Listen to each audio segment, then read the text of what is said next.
ये कह रहा है कि जम्मू कश्मीर की सरकार हमारे पास केसेस भेज ही नहीं रही।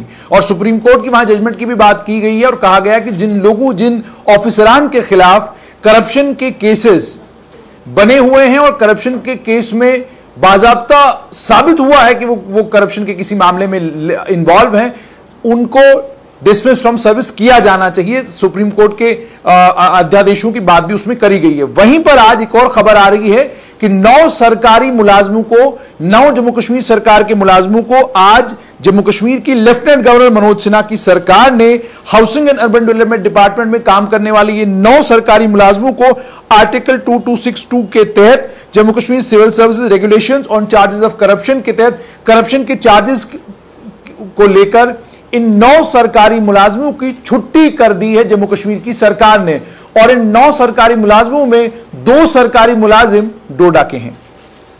इन मुलाजमों के खिलाफ जो इल्जाम है, वो जिन इल्जामों को डिपार्टमेंटल कमेटी ने कंफर्म भी किया है और उसके बाद एक रिव्यू कमेटी बनाई थी, उस रिव्यू कमेटी ने भी उन तमाम इल्जामात को अपहोल्ड किया है कि वाकई इनके ऊपर ये तमाम जितने इल्जाम लगे हैं ये सही साबित हुए हैं अंडर आर्टिकल 2262। इसमें है एक तो मिसअप्रोप्रिएशन ऑफ फंड्स, कि जो पैसा अलग अलग कामों के लिए इन तमाम ऑफिसरान के पास पहुंचा उसकी खुर्द-बुर्द करना, और दूसरा फैल्सिफिकेशन ऑफ रिकॉर्डों की रिकॉर्ड बिगाड़ना, फेक बिल्स बनाना, इलीगल कंस्ट्रक्शंस को अलाउ करना और खुद फाइनेंशियल इरेगुलरिटीज करना। और उसके अलावा सिर्फ इतना ही नहीं, इलीगल अपॉइंटमेंट्स भी इन लोगों ने अपने टेन्योर में अलग अलग अर्बन लोकल बॉडीज में की हैं। इनमें से ज्यादातर जो ऑफिसरान हैं वो एंटी करप्शन ब्यूरो में उनके खिलाफ मामले बने हुए हैं और उनकी जांच पड़ताल चल रही है। आर्टिकल 2262 का जहां तक ताल्लुक है, Jammu Kashmir civil services regulations 1956 के तहत सरकारी मुलाजमों को पब्लिक इंटरेस्ट में रिटायर किया जा सकता है जब वो 22 साल की उनकी क्वालिफाइंग सर्विस हो और 48 साल उनकी उम्र हो। इस आर्टिकल का असल मकसद यह है कि जम्मू कश्मीर में की सरकार में जो डेडवुड है, जो लोग सरकारी मुलाजमत तो कर रहे हैं लेकिन सरकारी मुलाजिम होने के बावजूद सरकार को उनका कोई फायदा नहीं है, उन्हें रिटायर किया जा सकता है, उन्हें घर भेजा जा सकता है। तो यहां पर इन 9 सरकारी मुलाजमों को घर भेजा गया है। मैं सबके नाम भी आपको बताऊंगा। ये एम्प्लॉइज जो हैं 3 महीने के नोटिस के बाद रिटायर किए जाते हैं, या इनको 3 महीने का नोटिस दिया जाता है या 3 महीने की तनख्वाह, लेकिन बाकी तमाम पेंशनरी बेनिफिट्स जो हैं वो इन तमाम सरकारी कर्मचारियों को मिलेंगे। यानी इन्हें सरकार प्रीमेचुरली रिटायर कर दिया गया है। रिटायरमेंट के बाद अब इन्हें पेंशनरी तमाम बेनिफिट्स मिलेंगे, लेकिन पेंशनरी बेनिफिट्स के अलावा कोई भी बेनिफिट इनको नहीं मिलेगा। 3 महीने का नोटिस या 3 महीने की तनख्वाह जो है वो इनको दी जाएगी। जिन 9 मुलाजमों की छुट्टी की गई है, इन 9 मुलाजमों में महराजुद्दीन बुजा, ये इंचार्ज सीनियर बिल्डिंग ऑफिसर हैं श्रीनगर म्युनिसिपल कॉर्पोरेशन में। ये जब head assistant revenue section Srinagar municipal corporation थे, उस समय इन्हें विजिलेंस ऑर्गेनाइजेशन ने ट्रैप केस में गिरफ्तार किया था, यानी रिश्वत लेते हुए ये पकड़े गए थे, रंगे हाथों पकड़े गए थे। दूसरे गुलाम मोहिद्दीन मलिक, जो जिस समय पोस्टेड थे ईओ म्युनिसिपल काउंसिल अनंतनाग में, मिसअप्रोप्रिएशन में ये मुलविस थे।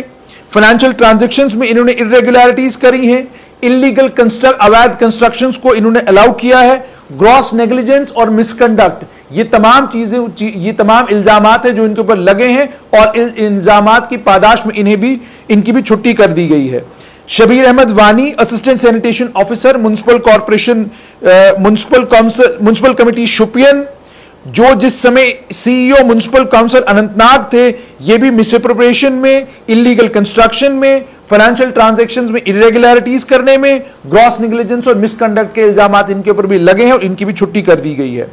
डोडा की म्युनिसिपल कमेटी डोडा के जाकिर अली, ये सैनिटरी सुपरवाइजर हैं, और इनके साथ में अब्दुल लतीफ, ये हेड असिस्टेंट है म्युनिसिपल कमेटी बानिहाल में, और सुकेश कुमार, वो सीनियर असिस्टेंट है म्युनिसिपल कमेटी डोडा में। ये फाइनेंशियल मिसमैनेजमेंट, फिक्टिशियस बिल्स, इन लोगों ने नकली बिल बनाए जो सफाई वाले काम ही नहीं कर रहे थे, उन सफाई वालों के नाम पर इन लोगों ने बिल बनाए और बिल बनाकर पैसे निकलवाए। ये इल्जाम इनके ऊपर है। तो डोडा के जाकिर अली जो सैनिटरी सुपरवाइजर है म्युनिसिपल कमेटी डोडा में, और डोडा के ही सुकेश कुमार जो सीनियर असिस्टेंट है क्लर्क है म्युनिसिपल कमेटी डोडा में, और अब्दुल लतीफ जो हेड असिस्टेंट है म्युनिसिपल कमेटी बानिहाल में, इन तीनों की छुट्टी कर दी गई है सरकारी मुलाजमत से। उसके अलावा ये तो वो 6 मुलाजिम हैं जिनकी छुट्टी सरकारी मुलाजमत से की गई। अब वो 3 बड़े ऑफिसरान जिनकी छुट्टी हुई है। हरसिंह अर्बन डेवलपमेंट डिपार्टमेंट ने करप्शन के इल्जामात पर गौहर अली टुग्गू जो इस समय in charge secretary directorate of urban local bodies Kashmir हैं, ये इन्वॉल्व थे। इलीगल अपॉइंटमेंट्स इन लोगों ने करी हैं, फाइनेंशियल इरेगुलरिटीज अपने टेन्योर में जब ये म्युनिसिपल कमेटी सोपुर में काम कर रहे थे। दूसरा, मिसेज शगुफ्ता फाजिल, ये secretary directorate of urban local bodies Kashmir, इन्हें भी एम्बेजलमेंट और unauthorise withdrawal of travelling allowance और 7th पे कमीशन के एरियर इन्होंने निकाले। इस इल्जाम में इनकी भी छुट्टी कर दी गई है। और साथ में एक ठाकुर दास हैं जो इलेक्ट्रीशियन है म्युनिसिपल कमेटी रियासी के, ये भी एम्बेजलमेंट में शामिल थे फंड्स की और फाइनेंशियल मिसमैनेजमेंट में। इन तमाम लोगों को, इन 9 मुलाजमों को सरकार ने आज इनकी छुट्टी की है। दोबारा से नाम पढ़ दूं, Merajuddin Buja incharge senior building officer Srinagar municipal corporation, Ghulam Mohiuddin Malik के अलावा Shabir Ahmad Wani assistant sanitation officer municipal committee Shopian, Zakir Ali sanitary supervisor municipal committee Doda, Abdul Latif head assistant municipal committee Banihal, Sukesh Kumar senior assistant municipal committee Doda, Gauhar Ali Tuggu secretary directorate of urban local bodies Kashmir, Mrs Shagufta Fazil secretary directorate of urban local bodies Kashmir, और Mr Thakur दास electrician municipal committee Reasi.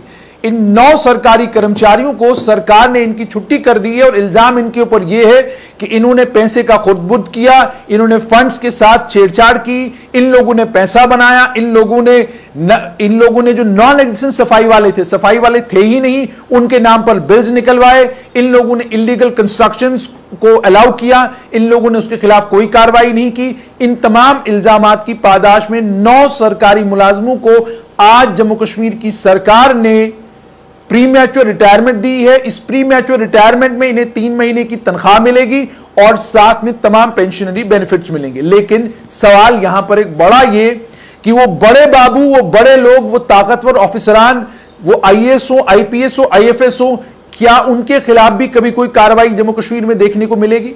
क्या sanction for prosecution कभी दिया जाएगा? क्या कोई prosecute होगा? या तमाशा वही होगा कि एक ऑफिसर के यहां ईडी की रेड होती है, दूसरे ऑफिसर के यहां सीबीआई की रेड होती है, ये रेडें हो रही हैं। इन अफसरों के घरों में वो लगभग 4-4, 6-6 घंटे सीबीआई और ईडी बैठती है। उसके बावजूद बड़ी इंपॉर्टेंट पोस्टिंग जो है लेफ्टिनेंट गवर्नर साहब के दफ्तर से उनको मिल जाती है, बड़ी इंपॉर्टेंट पोजीशन और कोई बड़ा इंपॉर्टेंट काम जो है उनके हवाले कर दिया जाता है। और दूसरी तरफ जहां जम्मू कश्मीर की सरकार के जो सरकारी मुलाजिम हैं, जो जम्मू कश्मीर एडमिनिस्ट्रेटिव सर्विसेज से हैं या जो सर्विस सिलेक्शन बोर्ड या अन्य किसी और माध्यम से सरकारी मुलाजमत में लगे हैं, उनकी करप्शन में इन्वॉल्वमेंट हो, एसीबी प्रोब कर रहा हो, मुकम्मल किया हो या ना किया हो, उन्हें डेडवुड डिक्लेयर करके फौरन प्रीमैच्योर रिटायर किया जा रहा है। यह काम तो अच्छा है कि आप चाहते हैं कि करप्ट मुलाजमीन को बाहर का रास्ता दिखाया जाए, लेकिन जब तक आपके मापदंड एक जैसे जम्मू कश्मीर के सरकारी मुलाजमों के लिए और आईएएस, आईपीएस और आईएफएस के लिए नहीं होंगे, तब तक आम जनमानस तो यही कहेगा कि आपका बस सिर्फ और सिर्फ जम्मू कश्मीर के सरकारी मुलाजमों के ऊपर चलता है। आप भी जो टॉप लॉबी है, बाबू लोगों की लॉबी है, उसके सामने आप भी कुछ नहीं कर पाते।